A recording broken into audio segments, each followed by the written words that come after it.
What is up, guys? My name's Mitch, and today we're on the hunt for the perfect coffee.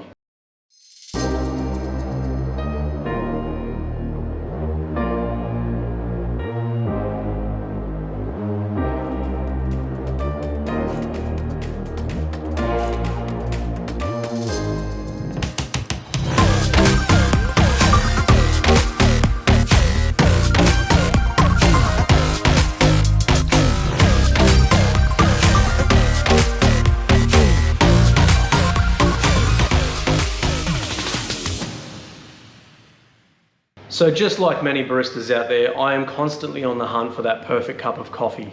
And on my journey, I always tend to head back towards a pour over coffee, especially if I'm using something that's a very high-end bean or something that has a very delicate flavor, because it puts that control back into my hands. Now, even though it is my favorite brewing method, I've always found that it's still been fairly hard to replicate the exact same flavor every time. No matter what, I've done the same, using arguably the best grinder in the world here behind me. It's still, there's going to be variances between the flavors, and I haven't always known why, but I think we may have found a tool to either fix it or at least test it. So this is going to be fun, but before we dive into that, I'm going to put it into layman's terms for you. Just in case you don't understand coffee, this might help. So let's imagine you're cooking yourself some dinner and you're preparing some chicken and you're cutting it into random 2 centimeter chunks and 1 centimeter chunks, and you chuck it in the pan. Now, most people understand that that chicken is not going to cook evenly, and that's not okay. So let's switch it, cut everything into 1 centimeter chunks, pop it in there and cook it. It's all going to be cooked thoroughly, evenly, and hopefully salmonella free. So now that we all agree that size matters, let's take that theory and apply it to coffee. So to test my theory, all we need to do is remove the incorrect size grounds, which has been a very difficult thing to do until now, because Kruve has come up with this incredible little invention which is designed to hold whatever size grounds you would like, and it will do the trick for you. Using this little chart here, for example, today we're going to do a pour over. So up here, I hope you can see this, but on this chart, this is magnetic, by the way, so it sticks to your grinder. It's very smart. It is saying anywhere between 700 microns and 1200 microns is the window of the correct pour over grind size. So I have a standard setting on this EK behind me of 13.5 clicks. This grinder is set slightly different to some, so don't necessarily replicate. And then we're going to grind 15 grams of coffee. So using this beautiful limited edition brew stick by Kruve, I'm going to point out what we need to do here today. This is a little cheat sheet which is magnetic. It sticks to your grinder or your fridge or whatever it is that's around, which is insanely clever. And this shows you what you need to do. So we're making a pour over today, and if you can see there, the start of that is a 700 micron filter right there. So in the lower chamber, we have put this 700 micron filter, and then all the way up to the top at 1200 microns. So we pop that one in the top chamber. Now, that is the ultimate window to make a pour over of your grind size, which makes it super simple, really, really easy to do.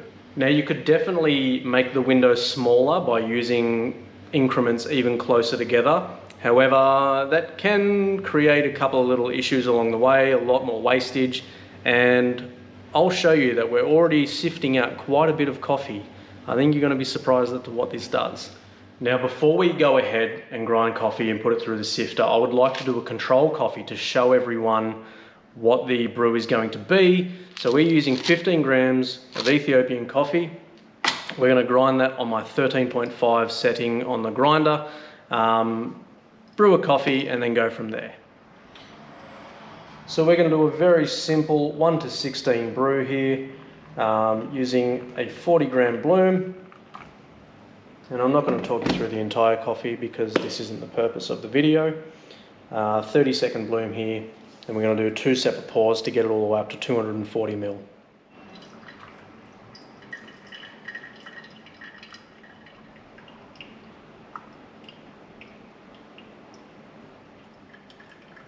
So typically the total brew time for this coffee with this exact recipe is about 2.5 minutes, which is pretty ideal. I've had this exact coffee this way many times. It's fantastic.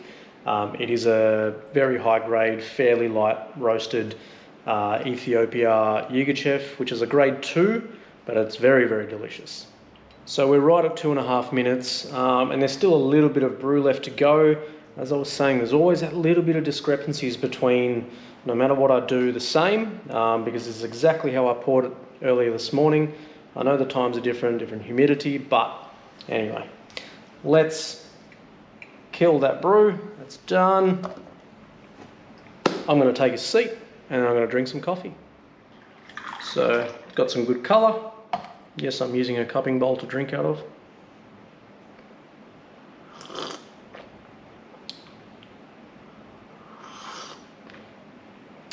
Delicious.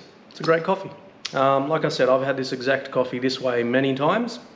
Now I'm going to pop open that filter so we can have a look at the grinds, so that when we're done we can compare. Now that we've tried our coffee, we've got the grounds separated, which I'll show you shortly once we have something to compare.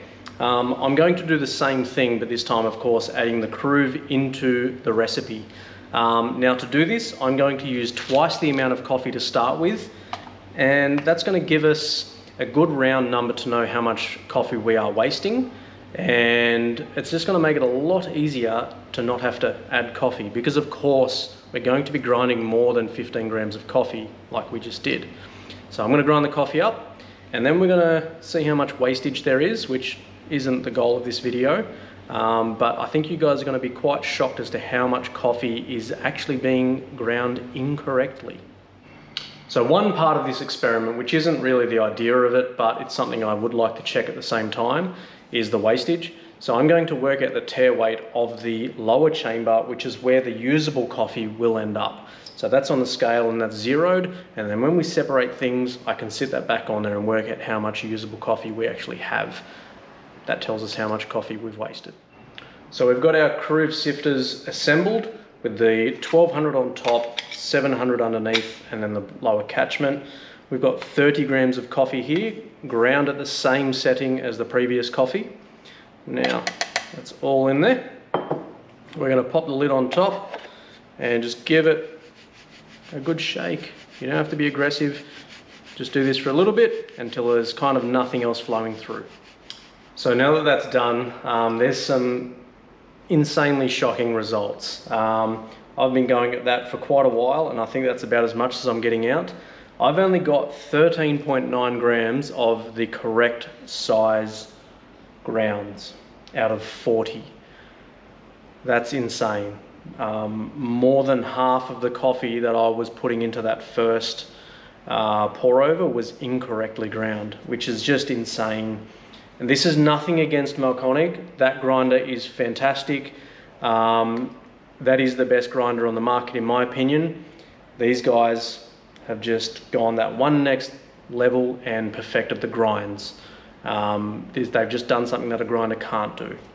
So I need to grind a little bit more coffee to make this usable, which is just insane, because that is too big, which is perfect because that's indicative of cold brew coffee.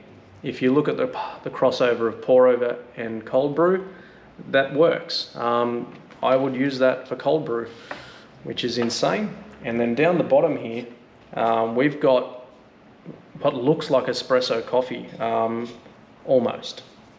That's very, very fine.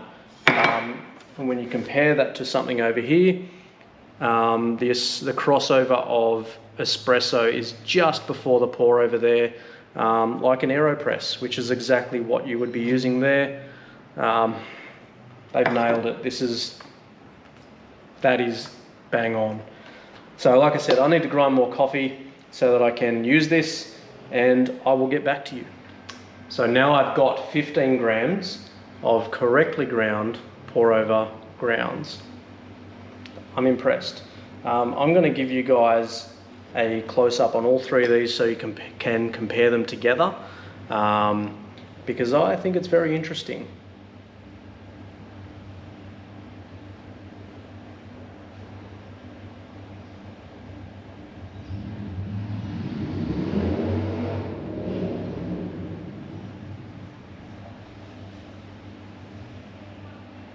So now that we have the correct grounds, I'm going to make another coffee using the exact same recipe, same temperature water, same filter, brewer, decanter, absolutely everything done exactly the same way. And we will talk about the results and have a look at the grounds when we're done, which I haven't done yet.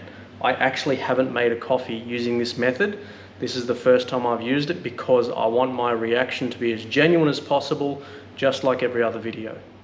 So like I said, we're going to do the exact same recipe. I can already see the difference.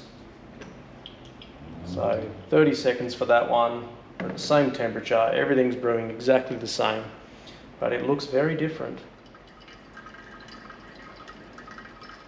Now I'm assuming that this is going to be a quicker pour because there's none of that AeroPress coffee sitting in there creating that mud style. You will see it if you've ever made one. Sometimes it gets quite muddy. So we've just hit 2 minutes 30 and this brew is pretty much done, which means it's actually perfected my original recipe without changing anything. I'm quite impressed. I believe that the flavour is going to be better, but we're about to find out. Now, this already looks like a different coffee. It has so much more clarity in the cup. I'm waiting the same amount of time as the previous coffee to drink.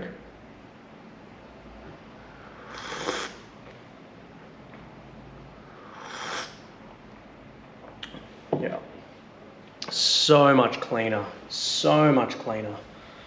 Now, I expected a difference once I saw the results of what it was doing to the coffee, but that flavour is just so much cleaner. Now for anything, especially with the higher end of beans, I would highly recommend using this Kruve. I will never be serving a geisha again without putting it through the Kruve.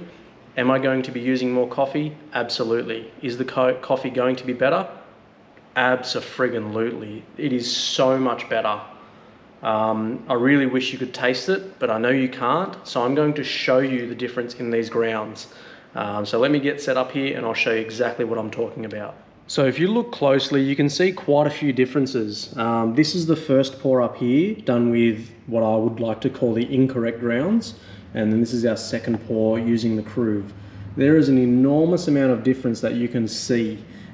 This one fell apart, so it had no consistency about it, so the grounds wouldn't do what they needed to do. That means channeling, that means all types of inconsistencies happening there. Where if you compare it to this, that has just stayed together, done what it needed to do, and it's not sticking to anything, it's just holding its own.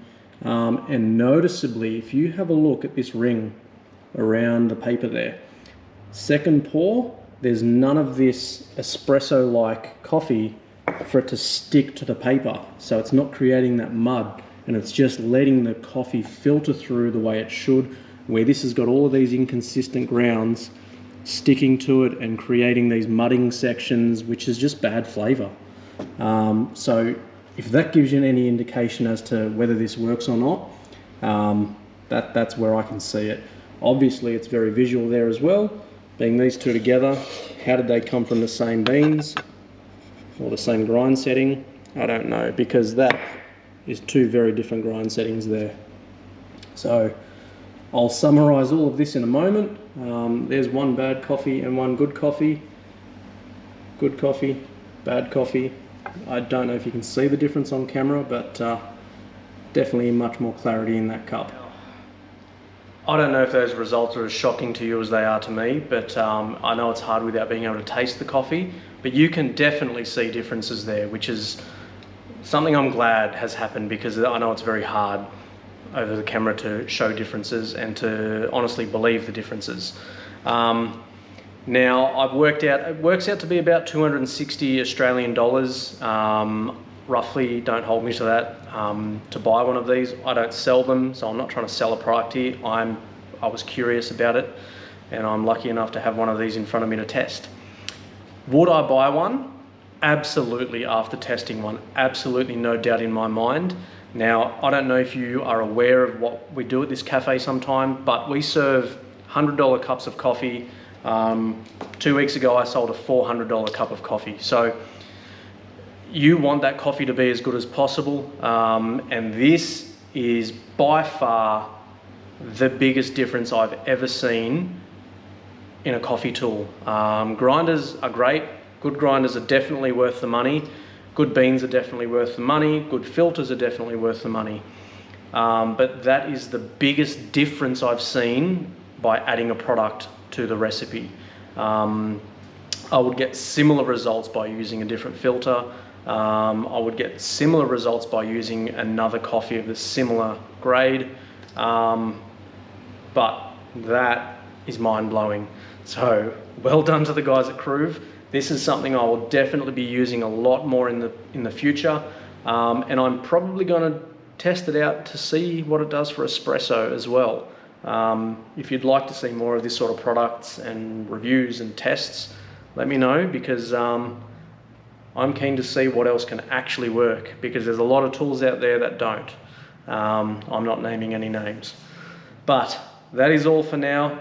Thank you so much to Kruve for sending this product out. This is amazing. I am genuinely surprised as to how good this thing is, and I don't mean that in a bad way. Huge fan of all your products, especially your cups.